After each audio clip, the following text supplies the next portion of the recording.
है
ना चारों पांचों सखी मृत भुवन के रहने वाली है बहन।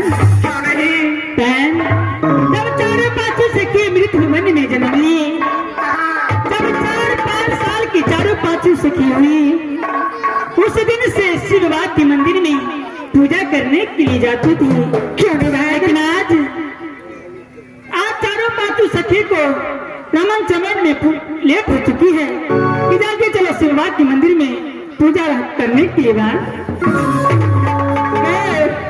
दैया। हाँ बहन, हमारे पूजा करे के मन नहीं छो। क्यों बहन? बेटा से पूजा करे छे बुझली। हाँ आखिर तक को भगवान फल नहीं दिल के। क्यों बहन?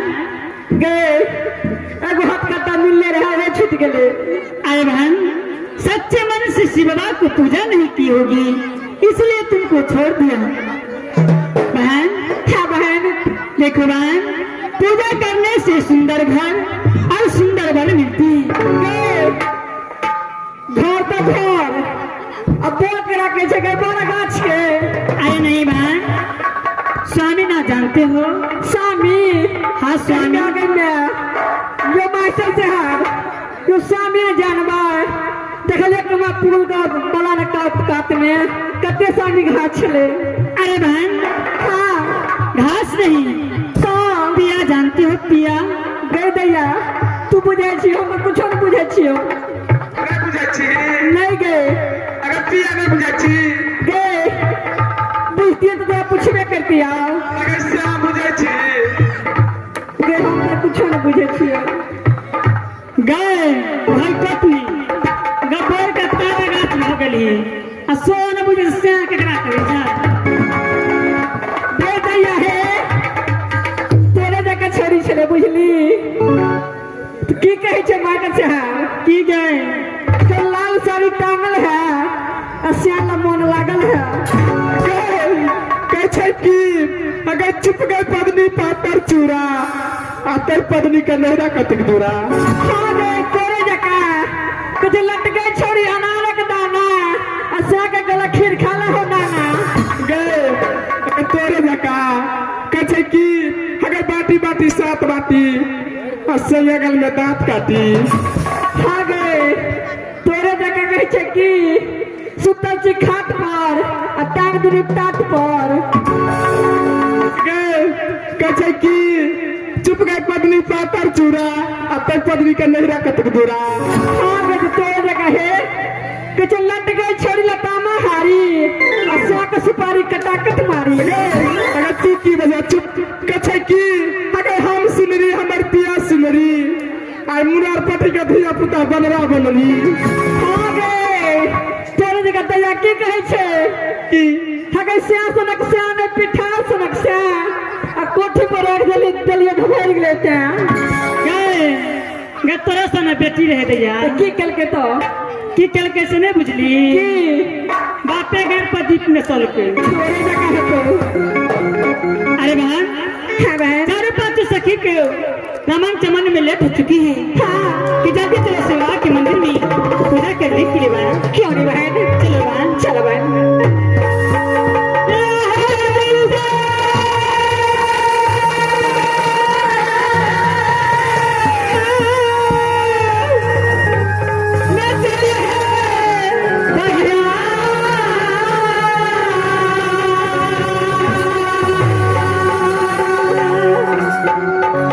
Yeah.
Bye.